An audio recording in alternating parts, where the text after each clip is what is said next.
Eu sou um homem gay afeminado que mora em Sorocaba. Eu tenho muito orgulho de ser quem eu sou, mas aqui em Sorocaba isso não é fácil. Por isso que a gente precisa de lugares, de espaços, de momentos como a parada. E a parada tá ficando de maior. A parada chegou na maioridade, pessoal, 18 anos. Ela chegou agora novamente e que venham muitas mais paradas. A parada tem 18 anos, mas se você for somar dos outros movimentos que começou, vai ter 21 e 24 anos. A parada do total de quem começou lá atrás, eu não sei muito bem essa história. Eu lembro da Paulette. A gente se reuniu no ano de 2004, a gente se reuniu e decidimos dar um basta na violência, né, na violência sofrida pela polícia. E a gente foi até o 7º Batalhão e a gente disse, vocês não vão bater mais na gente. E daí, em comemoração a esse ato, a gente fez uma carreata, que foi o embrião da parada LGBT, que daí teve o apoio da então deputada federal Yara Bernardi, teve apoio do Sindicato dos Metalúrgicos, da Sociedade Médica, porque foi um momento, né, que concomitantemente, lá em Brasília, eles também estavam se movimentando e o tema era travesti e respeito. E a gente fez esse movimento aqui, a nossa carreata tinha esse tema, e eu considero como o embrião da parada. Começou-se a organizar o movimento LGBT aqui em Sorocaba também, fizemos a primeira carreatinha, não foi nem parada, foi carreatinha. Mas saímos para as ruas, fizemos a nossa manifestação, no ano seguinte começou-se a se debater aqui, de se fazer mesmo as paradas, que hoje é um sucesso em Sorocaba também. Então, começamos isso aqui. Tinha gente que olhava assim e falava, o que é isso?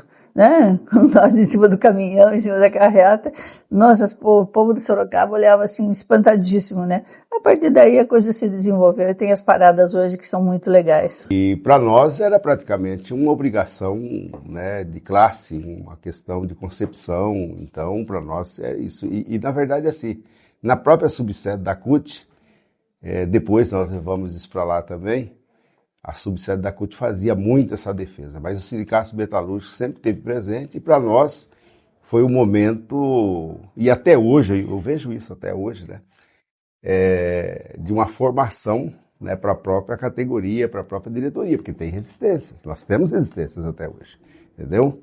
Então, passou a fazer parte, né, de um debate um pouco mais intensificado, mas também de formação, entendimento político, eu diria assim, até uma avaliação, né, para quem viesse para a diretoria. Tem que respeitar a questão racial, tem que respeitar as mulheres, tem que respeitar a questão LGBTQIA+. Então nós fomos participando, fomos debatendo, fomos discutindo e fomos crescendo juntos. No final são aliados, né? Na minha opinião, são aliados.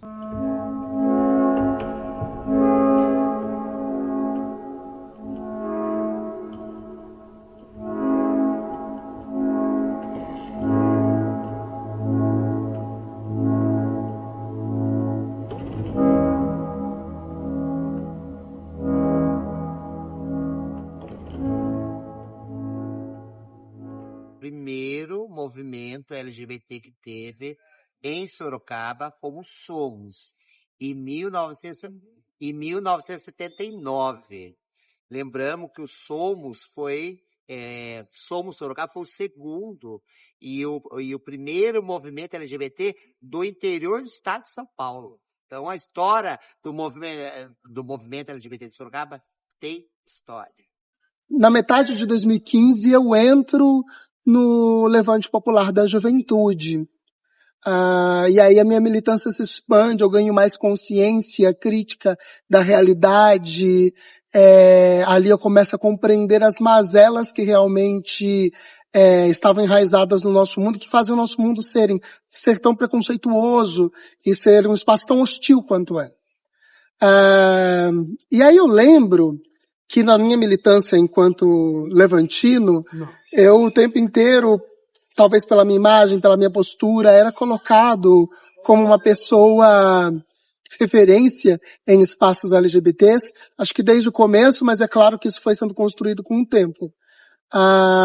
E sempre me interessei muito por isso, e eu lembro de uma entrevista que a gente fez com o Isídio, que é dos sindicatos metalúrgicos, que era um grande parceiro do Levante, e também um grande parceiro de várias lutas em Sorocaba, inclusive a luta LGBT.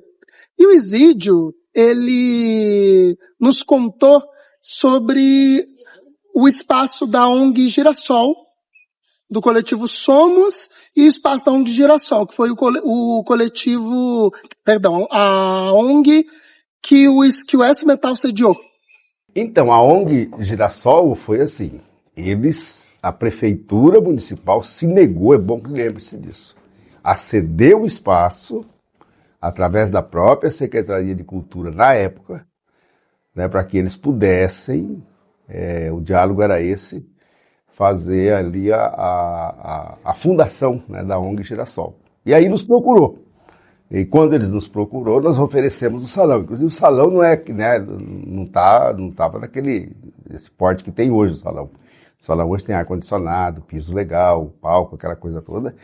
Era um salão ainda que estava em piso rústico, estava construindo. Eles toparam, né? Salão desse legal? Aliás, deixaram maravilhoso para a fundação. Lotou. Olha quem também marcou presença na 7ª parada do Orgulho Gay. Quem pensa que Amy House morreu?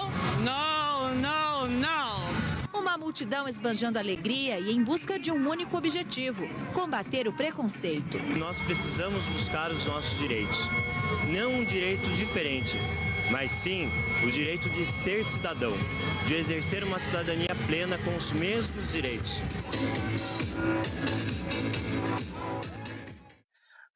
Eu lembro que eu coloquei um mini short, um shortinho bem garota, e aí eu fui pegar ônibus. E os primeiros 2 ônibus que eu estendi a mão, eles passaram reto por mim. Eles não me deixaram entrar dentro. Isso foi um choque para mim naquele momento. Mas como eu estava firme na minha cabeça de que, cara, agora é isso. Agora eu sou viadão mesmo, e vão me ver viadão mesmo. Quem não gostar, vem aqui e me bate.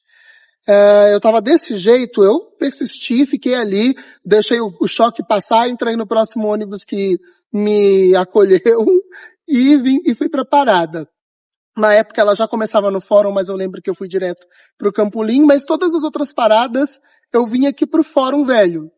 E todas as mobilizações eram aqui, era sempre aqui as mobilizações, e aí isso me pairou na minha cabeça uma dúvida por um tempo, de por que a parada começa no Fórum Velho.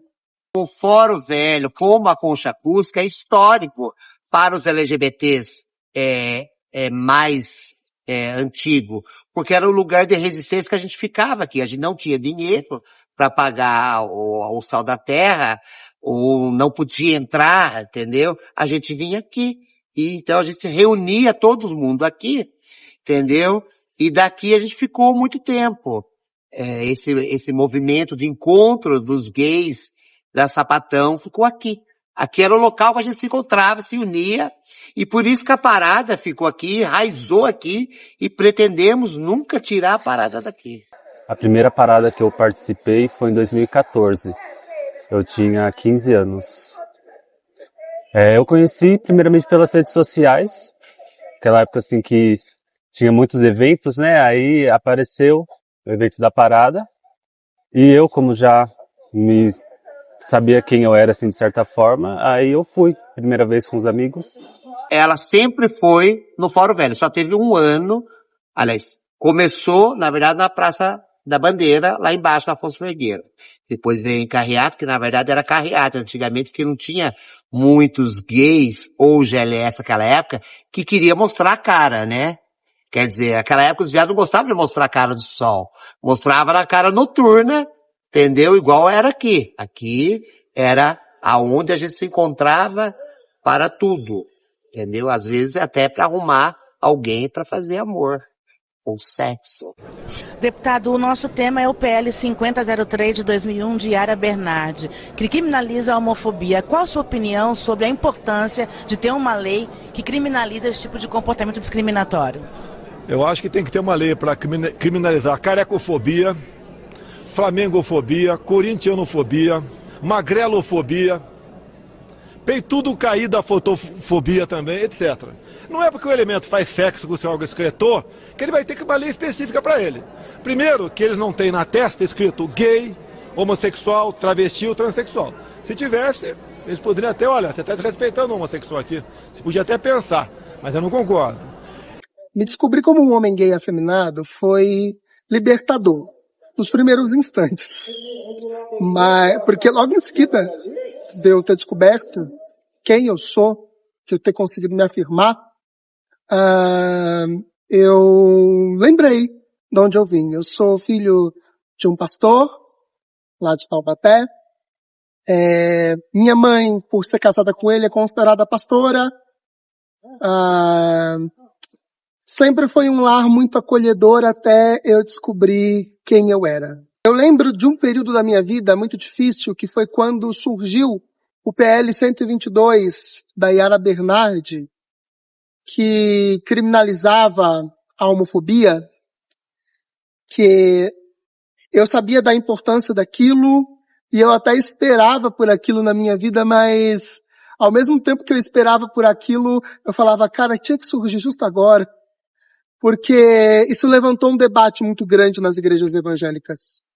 Eu fui extremamente discriminada nas eleições por esse projeto.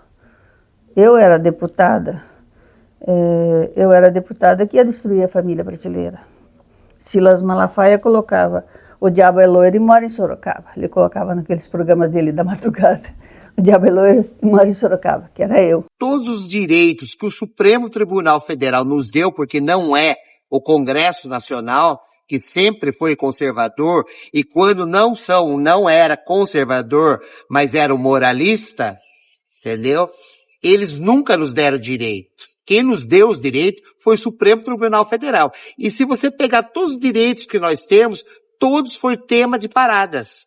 A parada de São Paulo começou com os temas e do qual a gente ia lutando, entendeu? Para ter os direitos. Se você pegar todas as paradas de São Paulo, os temas da parada foi o que o Supremo nos deu a poucas leis que nos protegem hoje, que muitas pessoas não dão valor. Ninguém pode ser discriminado por nada. Isso está escrito nas leis, por orientação sexual, por cor da pele, por sua origem, pela sua religião.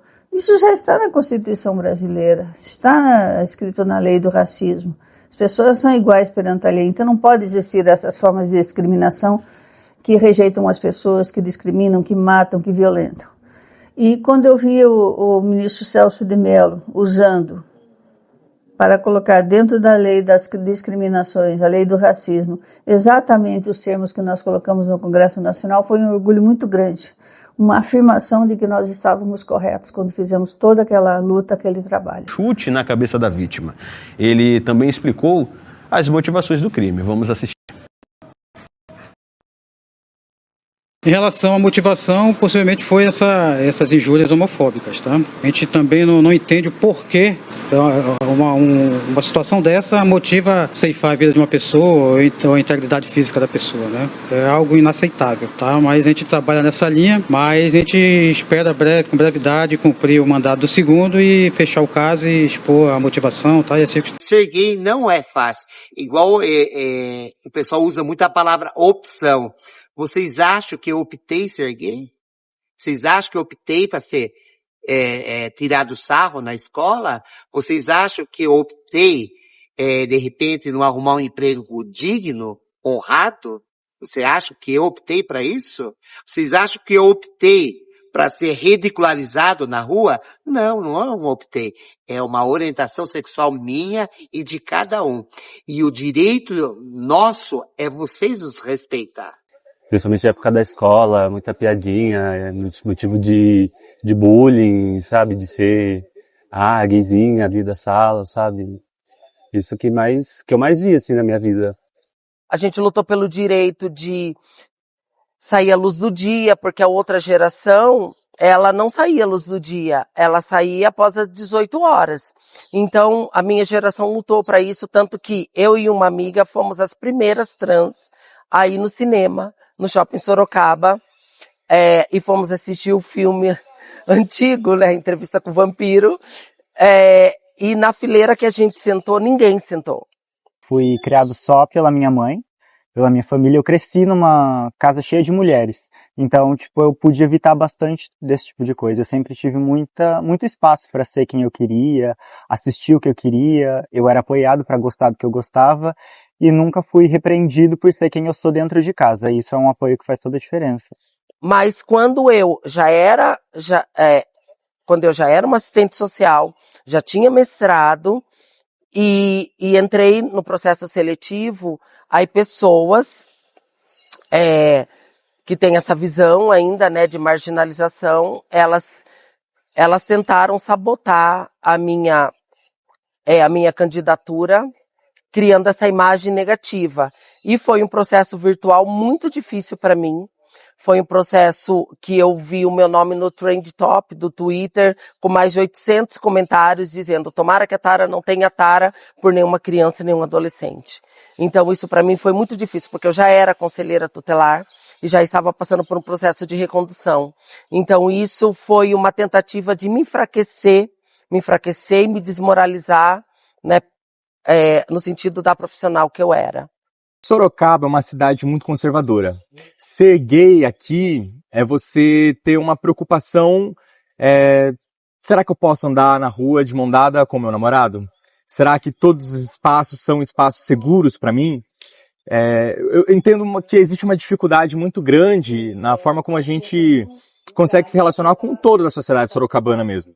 A gente tem na política aí pessoas que são ultraconservadoras e que manifestam, né, esse conservadorismo através de projetos políticos. A gente tem a noção do que é do que é o prefeito da cidade, do que é a Câmara dos Vereadores da cidade, que é uma Câmara totalmente conservadora, com pouca representatividade. Então, ser gay numa cidade de Sorocaba, que além de ser, por mais que seja uma cidade do interior, é uma cidade muito grande, ainda assim ela esconde muitos retrocessos que nos fazem ter medo, assim, enquanto pessoas LGBTs de existir. Nós somos pessoas que nós estamos marginalizados aqui na nossa cidade, né? Ser gay é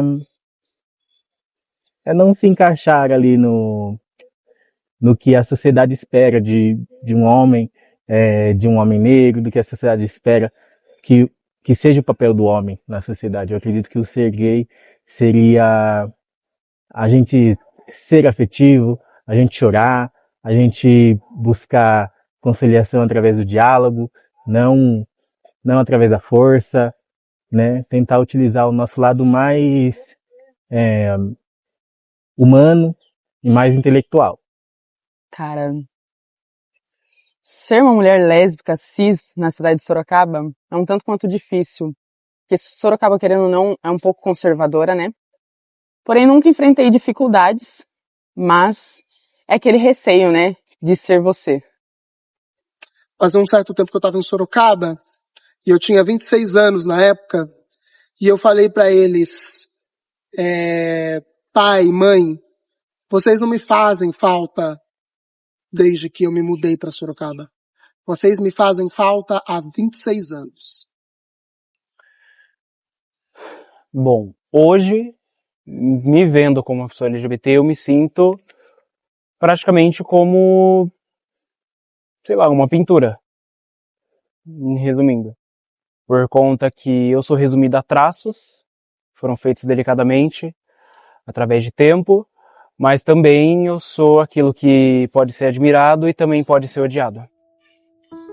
Eu sou memória, eu sou o agora e eu vou ser o futuro também. Eu sou um homem gay muito orgulhoso de ser quem eu sou. Sou um homem gay afeminado, sem medo nenhum de mostrar isso para o mundo inteiro, com muito orgulho de todos os meus traços femininos. Ser quem você é uma carta para o mundo. É uma carta aberta para o mundo. Quando você se afirma, você não salva apenas a si mesmo. Você não apenas está se declarando politicamente, mas você está salvando milhares de outras vidas que te veem como uma bandeira. Vocês vão enfrentar tudo isso. E lembrando, vocês têm que ser ativos no movimento político da cidade, no movimento sindical e no movimento político. Porque só assim nós vamos ter direito na cidade quando tivermos uma travesti, uma transexual ou um gay dentro da Câmara Municipal de Sorocaba. Então eu desafio você, jovem, estude, seja alguém, porque só um diploma na mão você consegue lutar por direito.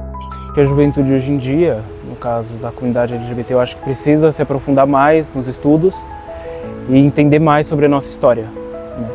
Até porque tudo que a gente vive hoje em dia foi construído através dos que vieram antes da gente. Memória, resistência e futuro. É isso que nós queremos para todos. Igualdade, não violência, não discriminação, memória de tudo que já foi feito. Até por isso acho que eu estou dando esta entrevista. Resistência mesmo a todas as formas de opressão e violência. Reconhecimento da causa LGBTQIA+, no nosso país. E é uma festa das famílias, é uma festa de alegria, uma festa de cultura. Espero que todo mundo esteja lá. Seja você sem medo de existir, sem medo de ser. Apenas seja você.